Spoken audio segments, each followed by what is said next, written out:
इस रॉकेट को हमें सही डायरेक्शन देना है, और वो हमारा आता है व्यक्तित्व निर्माण की प्रक्रिया से। तो रॉकेट में क्या चीज होती होगी? रॉकेट को नहीं पता कि कितने मीलों का सफर उसको तय करना है। रॉकेट को एग्जैक्टली नहीं पता होता है उस समय, या वैज्ञानिक अगर मैं बात करूं यहां जिसका दिमाग है, उसको नहीं पता होता कि रॉकेट एग्जैक्टली ट्रैजेक्टरी को पाएगा या नहीं पाएगा। ये रॉकेट जो है वो गुरुत्वाकर्षण के बाहर निकल पाएगा कि नहीं निकल पाएगा, पलायन वेग जो होता है वो हो पाएगा कि नहीं होगा। जैसे हमारे यहां मंगल मिशन जब छोड़ा गया था, हमारे जो इसरो के वैज्ञानिक थे उन्हें नहीं पता था कि जिस समय रॉकेट पीछे गया और संपर्क टूट गया उस समय ये लौट कर आएगा कि नहीं आएगा। लेकिन उन्होंने कैलकुलेशन अच्छी की थी, सब कुछ था, लेकिन पूरा धक धक धक धक जो है वैज्ञानिक समुदाय का कि भारत पहली बार में मार्स ऑर्बिटल मिशन, आपने पिक्चरें भी देखी होंगी, तमाम वेब सीरीज भी देखी होंगी, कर पाएगा कि नहीं कर पाएगा। तो क्या चीज थी व्यक्तित्व निर्माण में जब वहां पर उन्होंने मंगल के अंधेरों में अपने रॉकेट को भेजा, या कोई भी रॉकेट जब छोड़ा जाता है कि पता नहीं उस अंतरिक्ष में कहां है, क्या है, मार्स रोवर पहुंचेगा कि नहीं पहुंचेगा, एलॉन मस्क जब कोई चीज बता रहे तो कुछ भी नहीं पता। तो पहली चीज व्यक्तित्व निर्माण की क्या होती है, उसको हम लोग कहते हैं विश्वास। समझ में आया? विश्वास। यह विश्वास कई स्तरों पर आपको करना है। जिस गुरु को मैंने चुना है मुझे इसके साथ रहना है, मुझे बार बार भटकता नहीं, जंप नहीं करना है कि ये भागो वो भागो वहां भागो वहां भागो। अपने आप को देखने की बजाय दुनिया भर के टीचर को जज करना शुरू कर देते हैं। पहला तो आजकल फैशन आया हुआ है, ठीक है, फैशन, वो फलाना, अरे ये नहीं है ना, उसमें चलो, नेक्स्ट चलो। तो वो जंपिंग जो है रैबिट्स की तरह, मंकी माइंड की तरह कूदते रहते। पहली चीज है विश्वास। अगर उस वैज्ञानिक को विश्वास है तभी ये रॉकेट आगे जा पाएगा। उसे पता है कि पता नहीं इसके बाद तो मेरा एक बार इग्नाइट हो गया तो मेरा कंट्रोल हट जाएगा इस पर से, सिर्फ मेरी मैथमेटिक्स, मेरा विश्वास है इसके साथ कि हम यहां पहुंचेंगे। तभी वो वैज्ञानिक, जितने भी संसार में वैज्ञानिक अनुसंधान हुए हैं जिन्होंने संसार को बदल के रख दिया, चाहे वो राइट ब्रदर्स का जहाज उड़ाना हो, बोला गया कि भारी मशीनें उड़ी नहीं सकती है, थर्मोडायनेमिक्स जो एरोडायनेमिक्स के खिलाफ है ये, लेकिन उड़ा दिया ना, विश्वास था उनके पास।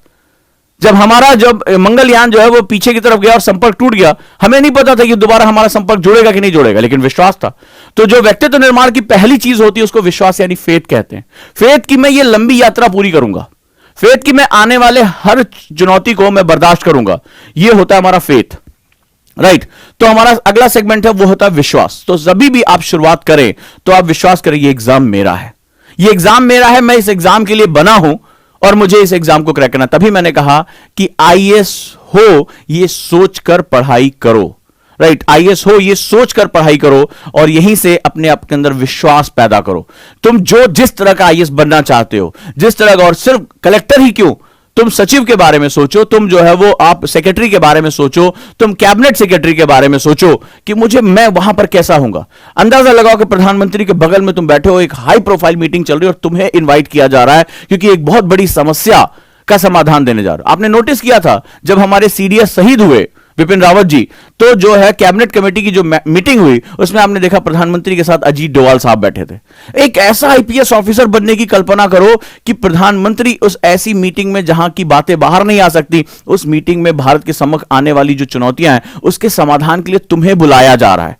वो विश्वास पैदा करो कि हाँ ये मैं ही हूं जो बन सकता हूं, और ये जब विश्वास तुम प्रफुल्लित करोगे तभी जो है वो आगे जा पाओगे। तो पहली चीज, आज से कभी भी अपने मन में गूंजता है यहां पे, सर हमसे नहीं, मेरे पास कितने क्वेश्चन आते हैं, सर नहीं हो पा रहा है, सर नहीं कर पा रहे हैं, सर नहीं नोट्स बन पा रहे हैं, सर नहीं आंसर लिखा जा रहा है, सर नहीं 8 घंटा पढ़ पा रहे हैं, नहीं मत कहो। विश्वास रखो कि हां मुझे करना है, मुझे आगे जाना है, मुझे आंसर लिखना है। कोई बात नहीं 10 लाइन का आंसर नहीं लिखेंगे, 3 ही लाइन लिखेंगे, लेकिन लिखेंगे। विश्वास और अविश्वास के बीच में यही थोड़ा सा फर्क होता है। जितनी बार हम नहीं नहीं खुद से बोलते हैं उतनी बार हम अपने मकसद से दूर होते चले जाते हैं।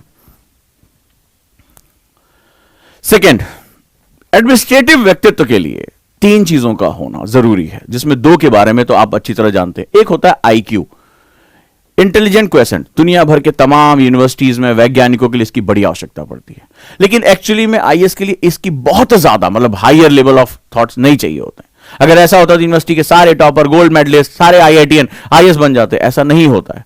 आज भी गांव देहात के बच्चे, तमाम रीजनल लैंग्वेज में पढ़े हुए बच्चे, सेकंड डिवीजन आए हुए बच्चे, कई बार फेल हुए बच्चे, वो भी आईएएस बनते हैं।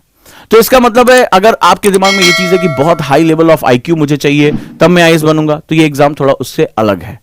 ये तुमसे एडमिनिस्ट्रेटिव एप्टीट्यूड के बारे में बात करता है, ये एडमिनिस्ट्रेटिव व्यक्तित्व के बारे में आपसे बात कर रहा है। तो अगली चीज क्या है? EQ, emotional question. इससे ज्यादा, दैट इज ये निम्न, ये उससे ग्रेटर और ये इससे ग्रेटर। एक चीज और जोड़ूंगा, पीक्यू। तो बेसिकली ईक्यू का मतलब होता है इमोशनल क्वेश्चन। इमोशनल यानी आपके पास भावनात्मक अभिज्ञता। ये इमोशनल होना नहीं कि रोना शुरू कर दो, किसी गरीब को देखो तो हाय दैया छाती पीटना शुरू कर दो, नहीं। इमोशनल क्वेश्चन का मतलब होता है कि तुम उनकी जो मजबूरियां हैं, उनकी भावनात्मकता को समझते हुए निर्णय लो। जब तुम निर्णय लो तो केवल दिमाग से मत निर्णय लो, इसके साथ वो कहता है कि हृदय से को भी इन्वॉल्व करो, दोनों को बैलेंस करो, आईक्यू और ईक्यू को बैलेंस करो, निर्णय बहुत ही अच्छा होगा। तुम समझ सकोगे आज तुम्हारे कामों से किसी को हो सकता है दिक्कत हो, लेकिन जैसे जैसे तुम काम आगे बढ़ाते जाओगे वैसे वैसे इनके जीवन में एक नयापन आएगा, एक नई चीज आएगी, वहां पर तुम्हारा ईक्यू यानी इमोशनल क्वेश्चन आता है। लेकिन यूपीएससी के लिए जो तुम्हें चाहिए वो चाहिए होता है पीक्यू यानी कि परसिस्टेंट क्वेश्चन। परसिस्टेंट यानी लगातार लड़ते रहना, this is the most important thing PQ. Persistent का मतलब होता है लगातार लगे रहना, धैर्य के साथ लगे रहना, तब तक जो है वो बार बार कहते हैं कि रसरी आवत जात से सिल पर पड़त निशान, ये है पीक्यू। बहुत पहले हमारे यहां इसके बारे में बता दिया गया था, वेस्टर्न अब बता रहा है, बहुत पहले ईस्ट जो है वो पहले इसके बारे में बता चुका है कि रसरी आवत जात से सिल पर पड़त निशान, ये बिल्कुल एग्जैक्टली वही है। तो क्या है ये पीक्यू? पीक्यू कहता है कि when you start your performance do it on regular basis. मैंने कल हैबिट के बारे में इससे पहले डिस्कस किया था। परसिस्टेंस, डोंट जंप अप, ऐसे जंप नहीं करना है कि ये गए ये आए, ये वाला काम नहीं है। जो पीक्यू है वो ये है, दिस इज पीक्यू। पीक्यू का मतलब होता है परसिस्टेंस बनाए रखना, हिट करते रहना। ठीक है, मैं नौकरी में हूं, कई बच्चों ने कहा सर टाइम नहीं मिलता है। एक बच्ची ने मैसेज किया कि सर 27 साल एज हो गई है, 3 ही घंटा पढ़ने के लिए मिल रहा है। Do it do it do it do it. ठीक है, घबराना नहीं, 3 साल को लेकर कैलकुलेट नहीं करना है, जस्ट हिट योर डे। 3 घंटा मतलब अगर 3 घंटा है तो इसको हिट करते रहो, हिट करते रहो, हिट करते रहो। इससे नीचे नहीं जाना है, ऊपर नहीं बढ़ पा रहे हो, तुम्हारे जीवन में ऐसी चुनौती है, कोई बात नहीं, बट परसिस्टेंस लगा रहना है। परसिस्टेंस का एक और मतलब है, मैंने कई बच्चों को देखा पढ़ाने के दौरान अपनी टीचिंग में, पहला अटेम्प्ट नहीं हुआ, छोड़कर भाग गए, टीचर को गाली दिया, सबको ऊट पटांग सोशल मीडिया पे लिखा, उसके बाद भाग गए, छोड़ छाड़ बिस्तर उस्तर लेके निकल लिए। तो परसिस्टेंस का मतलब, और इसी बार में मैं ऐसे तमाम जो है इस बार मेधावी स्टूडेंट से मिला जो सेलेक्ट हुए, आईएएस आईपीएस बने, उसमें उन्होंने बहुत कम लोग थे जिनको फर्स्ट अटेम्प्ट में मिला, दूसरा अटेम्प्ट, तीसरा अटेम्प्ट, उसमें कई ऐसे थे जो पहली बार में इंटरव्यू में गए, दूसरी बार प्री नहीं निकला उनका, लेकिन hit hit hit hit hit. अगले साल तुम देखना जो मेरे रिजल्ट आएंगे, कुछ ऐसे रिजल्ट आएंगे राइट, जो प्री में 2 बार फेल हो गए इंटरव्यू देने के बाद। तो परसिस्टेंस का मतलब होता है जीवन के हर क्षेत्र में एक नियमितता लेकर आना। नियमितता, परसिस्टेंस मतलब मुझे किसी भी रूप में अपनी जो है एक रूपता बनाए रखनी है, चाहे वो पढ़ाई की हो, व्यवहार की हो। पता चला कुछ लोग क्या होता है, कई बार पागलों जैसा बिहेव करने लगते हैं, बहुत तनाव में हूं सर, ऊट पटांग से बोलने लगते हैं, रोने लगते हैं। ठीक है, नहीं, व्यवहार में भी परसिस्टेंस लेकर आना है। ठीक है, एग्जाम है ये, लेट इट बी, मुझे एग्जाम की तरह लेना है। ऐसा नहीं कि मुझे कोई फांसी चढ़ा दिया जाएगा, मैं फेल हो जाऊंगा। एक बार फेल हो गया कोई बात नहीं, दूसरी बार जाना है, दूसरी बार नहीं, तीसरी बार करना है मुझे।